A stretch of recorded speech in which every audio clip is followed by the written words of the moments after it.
નમસ્કાર મિત્રો, વિડીયોમાં તમારું સ્વાગત છે। જી હા મિત્રો, અત્યારે હાલ મોટા અને મહત્વના સમાચાર સામે આવી રહ્યા છે। તો મિત્રો વાત કરીએ તો પાલનપુર જિલ્લાના દાંતા તાલુકાના મંડાલી નજીક હનુમાનજીના મંદિરે 3 રસ્તા પર બાઇક અને ટ્રેક્ટર વચ્ચે અકસ્માત સર્જાયો હતો।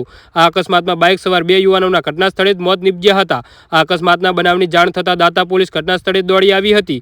જી હા મિત્રો, અત્યારે હાલ મોટા અને મહત્વના સમાચાર સામે આવી રહ્યા છે। આ અકસ્માતના બનાવની વિગતો એવી જાણવા મળી છે કે દાંતા તાલુકાના મંડાલી ગામ નજીક હનુમાનજીના મંદિર પાસે 3 રસ્તા પર બાઇક અને ટ્રેક્ટર વચ્ચે અકસ્માત સર્જાયો હતો। ટ્રેક્ટર મંડાલીથી ખેડૂત તરફ જઈ રહ્યું હતું। જી હા મિત્રો, જ્યારે બાઇક ચાલક ડબલ સવારીમાં ખેડૂત તરફથી આવી રહ્યા હતા ત્યારે 3 રસ્તા પર ટ્રેક્ટર અને બાઇક અથડાતા અકસ્માત સર્જાયો હતો, જેમાં બાઇક સવાર બંને યુવકોના ઘટના સ્થળે જ મોત નીપજ્યા હતા। જી હા મિત્રો, અત્યારે હાલ દુઃખદ સમાચાર સામે આવી રહ્યા છે। અકસ્માતમાં મૃત્યુ પામેલા બંને વ્યક્તિઓ દાંતા તાલુકાના તોરણિયા ગામના આદિવાસી યુવાનો હોવાનું જાણવા મળ્યું છે। જી હા મિત્રો, તો આના વિશે તમારું શું કહેવું છે તો નીચે અમારી કોમેન્ટ બોક્સમાં જરૂરથી જણાવજો અને અમારી યુટ્યુબ ચેનલને સબસ્ક્રાઇબ કરવાનું ભૂલતા નહીં। વિડીયો પૂરો જોવા બદલ તમારો ખૂબ ખૂબ આભાર।